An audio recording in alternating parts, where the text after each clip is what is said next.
Comment se rendre maître de soi? Très simple. Vous avez vu que quand j'ai donné la définition d'être maître de soi, je n'ai pas mis ces choses dans cet ordre juste comme ça. Par exemple, je dis être maître de soi, c'est être maître de quoi? De ses paroles. Pourquoi j'ai commencé par parole et je n'ai pas commencé par pensée? J'ai commencé par l'élément le plus dominant à l'élément le moins dominant. Tout le monde me suit ici. L'élément le plus fort qui peut contrôler l'autre. Tout le monde me suit ici.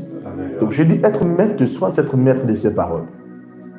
Maître de ses pensées, maître de ses émotions, maître de ses actions, maître de son corps et maître de son temps. Donc vous devez comprendre quelque chose de très important.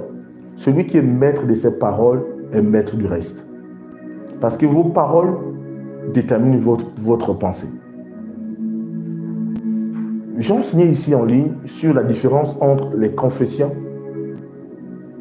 et les décrets, la déclaration de foi. Je vous ai fait comprendre que les confessions visent à reprogrammer son système de pensée. Et les décrets visent à imposer une réalité à l'extérieur. Je dis les confessions visent à imposer une réalité à l'intérieur et les décrets visent à imposer une réalité à l'extérieur. Alors vous voyez que vos paroles ont un pouvoir sur votre pensée. Parce que vous devez comprendre une chose. Ce que votre système de pensée est en fonction de ce que vous avez eu à écouter. Peut-être on a souvent dit à un enfant que tu as un gros nez. Parfois on donne souvent à des enfants des complexes de ce genre. On va de prêter attention et dire que tu as un gros nez, tu as un gros nez. Et l'enfant va avoir ce complexe. Ou on peut dire quelque chose d'autre que tu es bête. Désolé du terme. Tu es bête. Et l'enfant va avancer avec la conscience qu'il est bête. Vous voyez? Ou qu'il est nul. Alors, il est vrai que là, quand les parents ou l'entourage disent à l'enfant, on bâtit en lui un complexe. Le complexe, c'est en fait un système de pensée. Une manière de penser qui a été bâtie par les informations qui ont été reçues de manière vocale. Tout le monde me suit ici? Absolument. Maintenant, l'enfant va avancer avec un système de pensée. Il se rend compte qu'il est nul peut-être. Ce système de pensée-là va l'emmener à se dire qu'il ne peut pas. Et ça va créer des émotions. Tout le monde me suit ici. Donc il va vouloir faire, il va se sentir que non, je ne peux pas. Pourquoi il dit qu'il ne peut pas? Parce qu'il croit qu'il est faible. Parce que le système de pensée ça va créer en lui des choses, des émotions intérieurement. Vous voyez? Et ces émotions vont certainement le rendre faible dans les actions. Parce que vous devez comprendre que la force des actions, c'est d'abord la force intérieure. Vous comprenez? Donc ça va donner une manière de faire physiquement, dans les actions, même dans la manière d'agir, de gérer le reste. Donc votre système de pensée va développer en vous quelque chose. Une faiblesse. C'est pourquoi la faiblesse n'est pas extérieure. La faiblesse est intérieure. La force n'est pas extérieure. La force est intérieure. Si votre intérieur est bien positionné, le reste va suivre. Alors donc, vous voyez que c'est les paroles. Vos paroles ont le pouvoir de bâtir quoi? Votre système de pensée. Donc pour être maître de soi, tout commence par les paroles. C'est pourquoi j'ai mis les paroles en premier. C'est les paroles qui vont déterminer ce que tu vas être à l'intérieur de toi. Vous allez voir qu'il va dire à Josué, que celui de la loi ne s'éloigne point de quoi? De ta bouche. Il dit, médite-le jour et nuit pour agir fidèlement sur ce qui est écrit. C'est alors que tu réussiras dans toutes tes entreprises. C'est alors que tu seras un succès. Alors il dit, médite. Il a dit que celui de la loi ne s'éloigne pas de quoi? Il n'a pas dit de tes yeux. Il a dit de ta bouche. Parce que je vous ai déjà enseigné que la méditation, conformément à l'Ancien Testament, à la parole de Dieu, ce n'est pas juste la réflexion. La méditation, c'est aussi parler. C'est parler. Marmonner, rugir, déclarer, confesser. Quelqu'un me suit ici? La méditation, c'est ça. Vous voyez? Donc, il a dit que celui de la loi ne s'éloigne point de quoi? De ta bouche. Donc, pendant que Josué était en train de parler, confesser, il ne savait pas qu'il était en train de se rendre fort à l'intérieur de lui. Amen. Il s'est la mira. Il s'est rendu tellement fort à un niveau qu'il a pu arrêter le temps. Vous avez compté ça? Tellement fort qu'il a pu arrêter le temps. Mais comment il a... Quel est l'exercice, oh gloire à Dieu, que Josué a eu à faire, qui a rendu Josué fort? Quel est cet exercice? C'est la méditation. Donc, Josué prenait une grande partie à déclarer la parole. Il déclarait. Il prenait une grande partie de sa vie à le faire. Et pendant qu'il le faisait, il était en train de s'enhardir. Il devenait de plus en plus fort. Il prenait plus d'assurance. Et il avait tellement été bâti à l'intérieur de lui qu'il est devenu même maître de ses émotions. Maître de tout. Je vous dis que Josué n'a pas demandé à Dieu, non. Josué a parlé. Et je vous ai dit une chose. Quand tes paroles, tes pensées, tes émotions sont un, le flot de la puissance se déploie. Quelqu'un me suit ici? Oui. Parce que quelqu'un peut dire une chose sans véritablement croire en cette chose. Quelqu'un peut dire je suis guéri, mais il ne croit pas qu'il est guéri. Quelqu'un me suit ici? Oui. C'est vrai qu'en déclarant, on emmène notre pensée à accepter la réalité. Vous devez le comprendre. Mais quelqu'un peut le dire d'abord sans accepter. Mais quand les trois choses, pensée, parole, pensée, émotion, sont unies, c'est ça qu'on appelle même croire. Lorsque les paroles, les pensées, les émotions sont un. Là, c'est dangereux. Et donc, dans l'exercice des déclarations de la méditation, Josué arriva à ce niveau-là, où il a été un. Et vu qu'il s'est tenu devant l'Éternel, la puissance de l'Éternel a été déployée. Et vous allez voir que Josué a vraiment étudié la vie de Moïse. Josué a vraiment étudié beaucoup de choses. Parce que vous allez voir que le Seigneur va apprendre à Moïse à parler. Et c'est une chose que Moïse a eu à rater. Et c'est ce qui a fait que Moïse n'est pas entré dans la terre promise. Parce que là où Moïse devait parler, il a tapé le rocher. Dieu avait demandé à Moïse de parler au rocher afin que le rocher puisse libérer quoi? De l'eau. Mais Moïse, à cause de la pression du peuple, il a frappé le rocher. Et il a frappé le rocher. Dieu a dit, à cause de cela, tu n'entreras pas dans la terre promise. Et pourtant, Moïse était l'homme, selon le verdict de Dieu, l'homme le plus humble. On s'entend. Et rendez-vous compte, Moïse n'est pas entré parce que là, il a fait preuve de désobéissance. Là où il devait parler, il a fait quoi? Il a frappé. N'oubliez pas. Donc Dieu apprenait à Moïse comment marcher. Et donc Josué a beaucoup appris des choses. Il s'est investi, donc il s'est donné à l'enseignement de Moïse. Et il arrive à un niveau où il savait qu'il fallait qu'il parle. Il arrive devant l'adversité.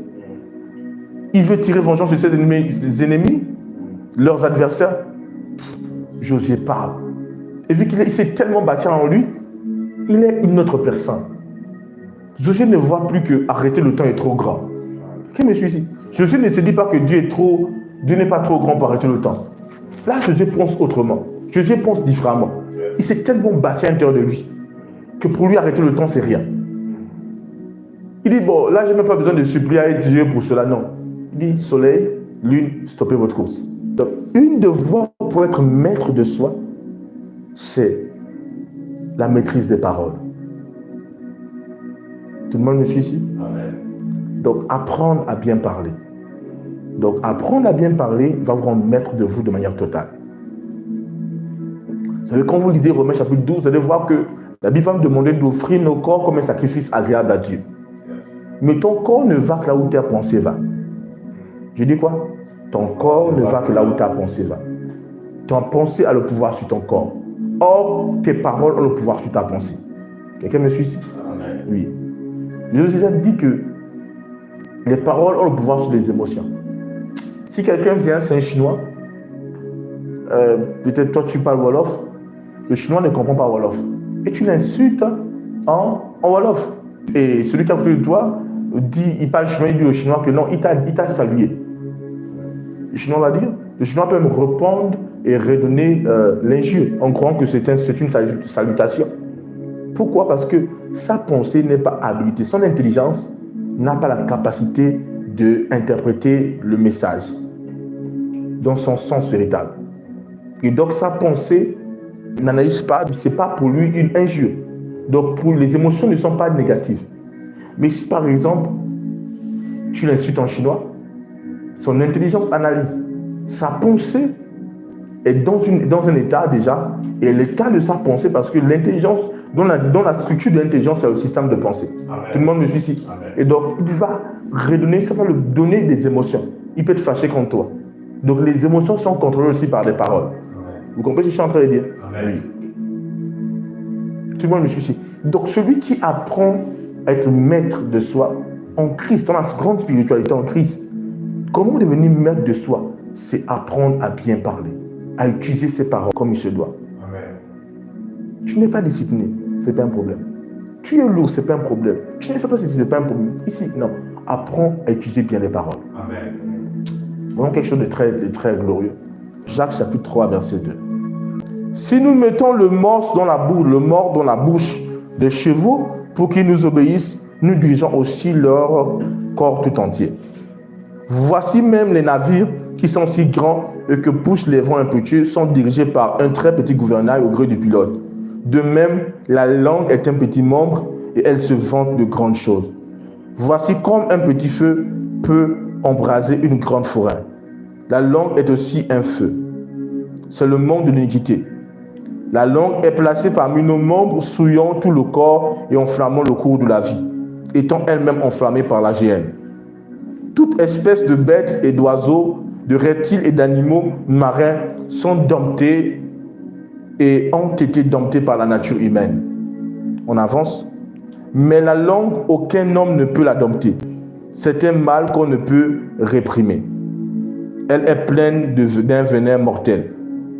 Par elle, nous bénissons le Seigneur, notre Père, et par elle, nous maudissons les hommes faits à l'image de Dieu. Alléluia. Amen. Alors, quand vous remontez, vous allez voir quelque chose de très important. Verset 2. Nous branchons tous de plusieurs manières. Si quelqu'un ne branche point en parole, c'est un homme parfait, capable de tenir tout son corps en bride. Tout le monde me suit ici? Amen. Et nous avons vu que quand nous allons dans le livre de Proverbes, on dit quoi? Si nous allons prendre dans le livre de Proverbes, nous allons voir quelque chose. Proverbe 18, verset 21. La mort et la vie sont au pouvoir de quoi? De la langue. Il dit quoi d'autre? Quiconque l'aime en mangera les fruits. Il dit la mort et la vie sont au pouvoir de quoi? De la langue. Tout le monde me suit ici. Amen. Mais dans le livre de Jacques, on se rend compte que Jacques compare la langue au gouvernail. Tu connais le gouvernail? Amen. C'est l'élément de contrôle, c'est ce pétri élément-là qui contrôle le bateau. Quelqu'un me suit ici? Amen. Oui. C'est cette sphère limitée-là qui contrôle tout un bateau. Donc vous voyez, la langue a le contrôle sur la vie. Non seulement la langue contrôle la vie et la mort, mais la langue contrôle aussi quoi? Contrôle aussi votre être. Vous voyez?